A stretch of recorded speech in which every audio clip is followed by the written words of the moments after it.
Today I'm going to talk about my favourite two colour combination, and it's burnt sienna and ultramarine blue. It's very versatile, so I can get anywhere from my lightest lights down to the darkest darks.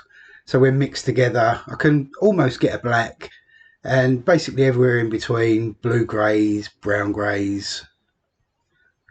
So just going to squeeze a little bit out into a printing tray. And I'll put a colour wheel up on the screen about now.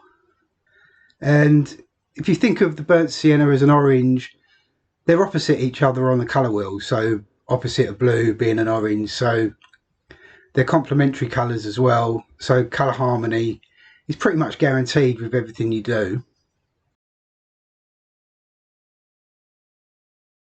So I'm just going to do a quick demo. I wet the paper all over. And I'm thinking, just do an imaginary type scene, just a landscape, and somewhere along the lines of the American tonalists. So paint quite a misty kind of effect with atmosphere being at the forefront. And so I wet the paper all over, and I'm just going to allow that to soak in for a minute. Okay, it's been about a minute, and I'm just going to use this size 16 sable brush, so quite a large brush, and just going to pick up a bit of the burnt sienna, keeping it quite wet. And now the water's soaked into the paper there. You can see it's started to cockle a little bit, but that's not going to affect anything. And so I just lay the burnt sienna straight down into that, and it should soften off very nicely and give quite a nice misty effect, hopefully.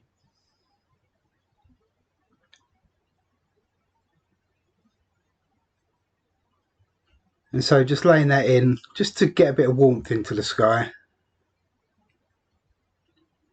and bring a little bit across the horizon. And I'm going to aim to leave a little bit of light round about the horizon area. And I'll just bring some of that burnt sienna down into the land area as well. Now I'm going to mix a little bit of ultramarine in. Again, still keeping it quite wet, but I'm looking for a bit more grey.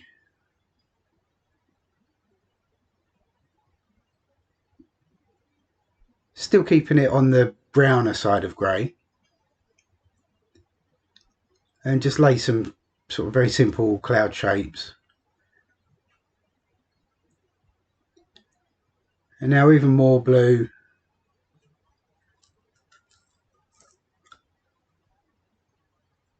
I'm getting ever so slightly thicker with the paint now, and also a little bit darker. But where the paper's wet, it will soften and it will dry quite a bit lighter.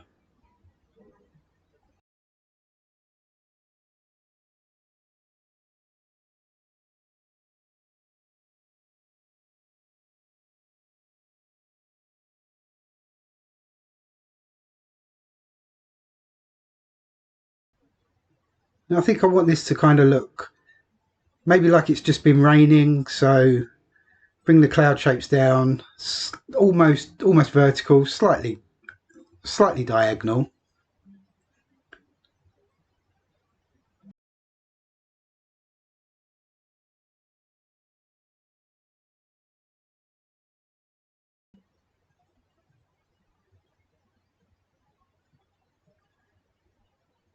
And just so ever so slightly varying the mix as I go, just to get some variation in there.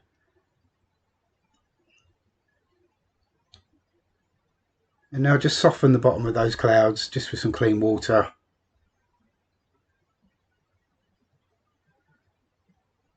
And taking care to leave some light at the horizon.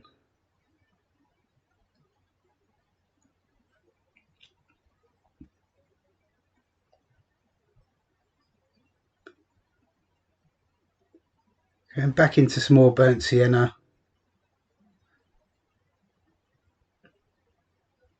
And just very simply put in some land.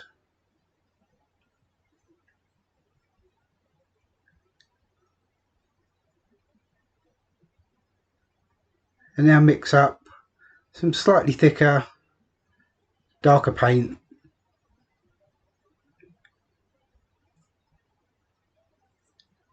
And just lay that in. And I'm going to leave a few unpainted areas just in the land. Hopefully that'll kind of look like a few puddles.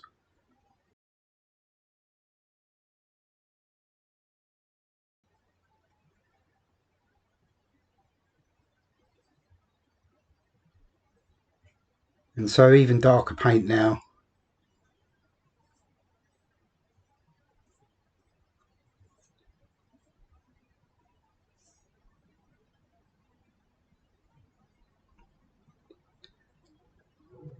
And by varying the mix as I go ever so slightly, it just creates a bit of variation.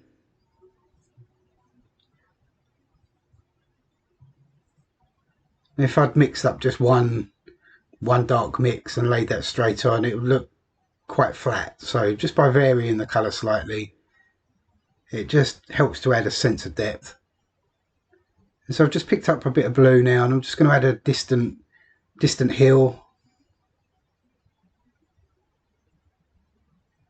And just very simply put that in. All of this wash will soften once it's dried.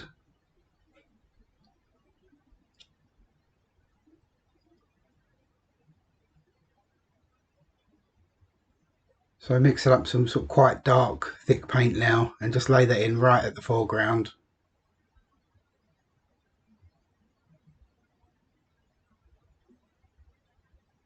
And just taking care just to leave those white areas behind.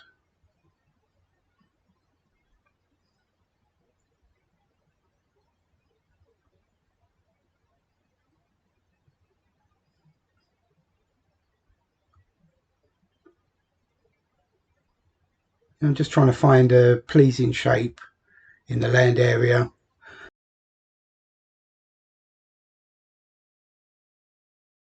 I'm trying to make sure it's not too symmetrical, which it is at the moment, but I'll change that.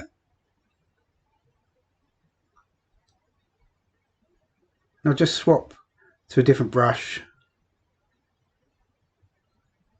And I'll just grab this calligraphy brush. It's an old brush, very kind of battered, but it makes some interesting marks.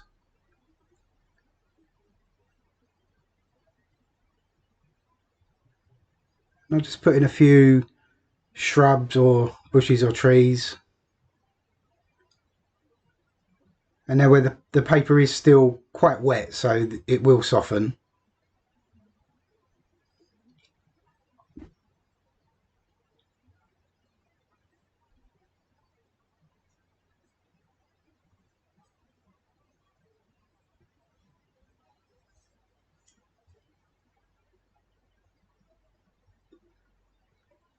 I'm using a piece of Canson paper.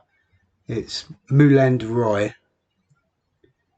It's a very nice paper. You don't often hear many people talk about it. I'm not too sure why, but it's very nice paper, and I'm using the reverse side, which is fairly smooth. It's not quite hot press, so it has a small amount of texture to it, but the other side is cold press. But the smooth side creates some very interesting kind of marks, especially painting wet in wet. So I like to use it occasionally for this kind of thing. And now I'm just going to use the mist bottle and just put a fine mist across the land there. And it creates like a mottled effect on the paint. And now I'm just going to, I'll dry it off quickly, I think. I'll use the heat gun.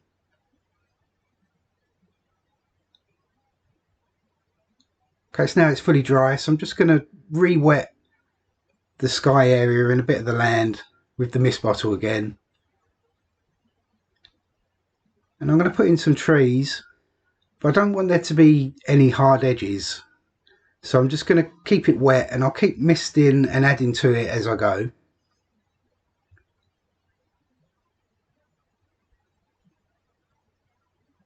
Like I said at the start of the video, I'm kind of thinking of the American tonalists when I paint this sort of late 19th century art movement.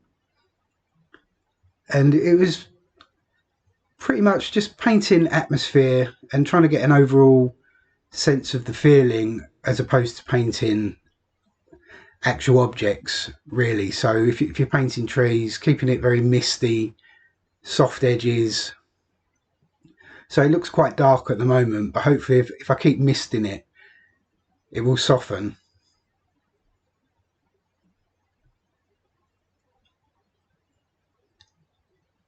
Now the tonalist's largely painted in oils, but I don't think there's any reason why you can't get the same kind of effects in watercolour.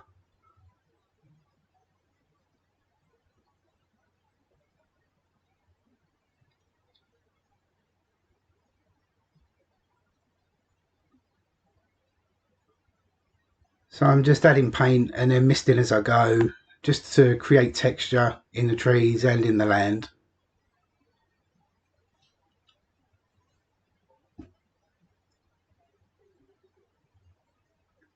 Now you probably can't see it on the camera, but I've got the board a little bit steeper than I usually do, so it's possibly around about 45 degrees.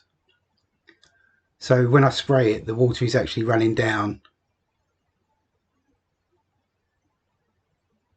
And I'll just use the side of the brush there and add a little bit of foliage to these trees.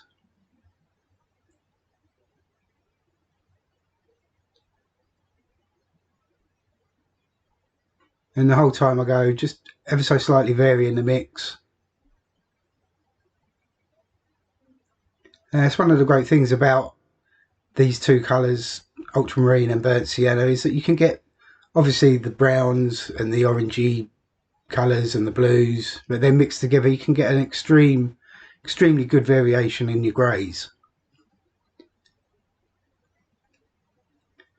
And I prefer mixing my darks out of these two as well, as opposed to using something like a Payne's grey, which I will use occasionally but not often. I find if you mix your darks out of these two colours especially, they just look more natural.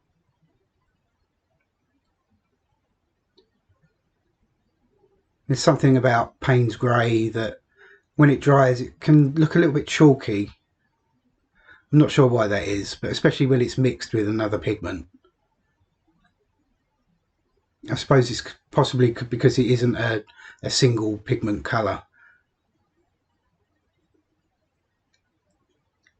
If you know the answer to that, let me know in the comments.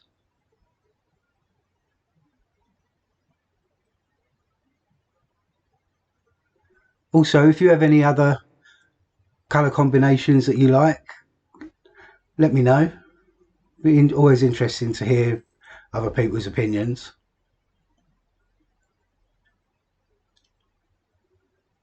So I'm just going to add a few trees on the right hand side now.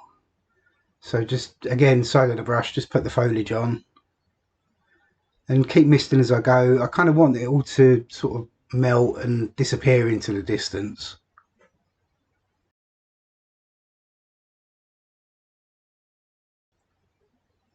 So like I said, it's a painting about atmosphere above anything really.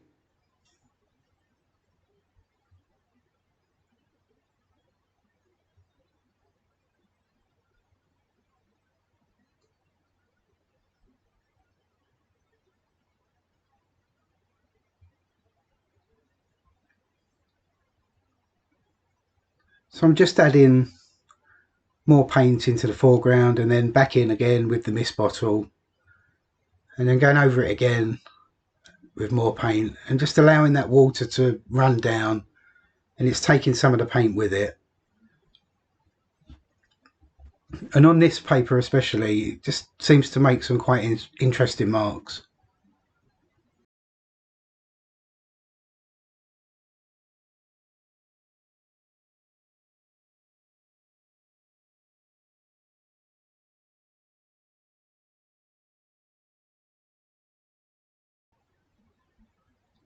So very thick paint now, right down there in the foreground.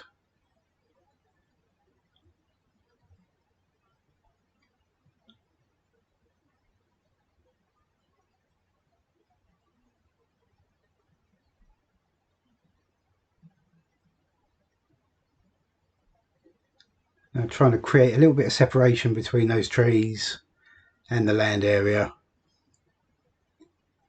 Again, just using the calligraphy brush, where the brush is, like I said, it's a very old brush, so it kind of makes marks that you're not expecting it to.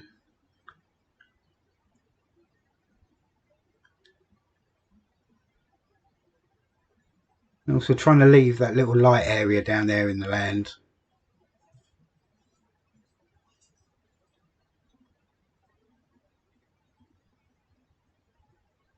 Now I'm just trying to find a pleasing composition now.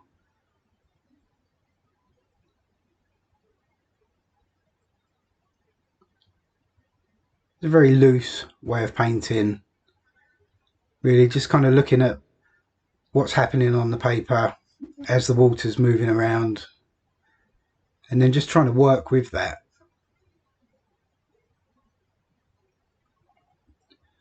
So even more water from the mist bottle.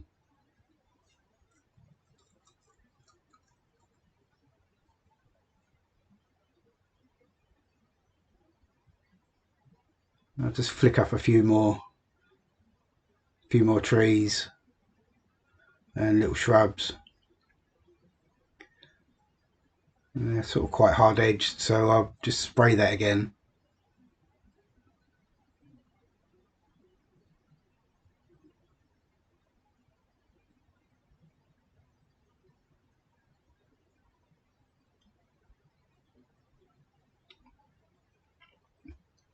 Now as the water's running down, it's taking a lot of the paint with it, but I do like that. It creates very accidental marks. So just add a little bit of grey paint just into those trees, just to soften it off.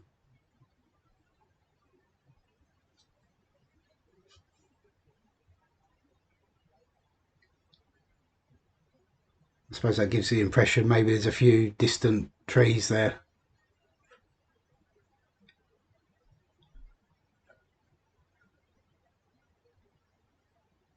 Okay, give that another spray with the bottle.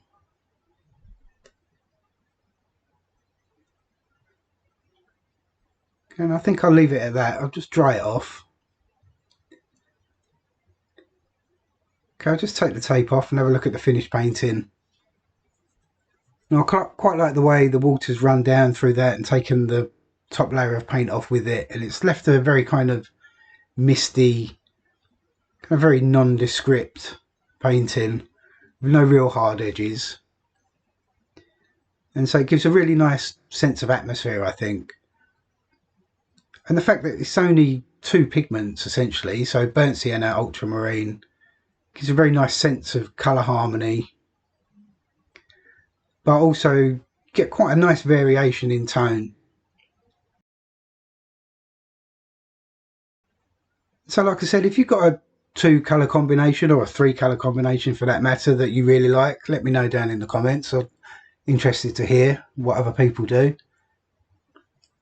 And also you can follow me on Patreon if you don't already, and I've got a YouTube membership as well. You can follow me there, and I'll be back again next week with another video. So until then, have a great week, and I'll see you then. Bye for now.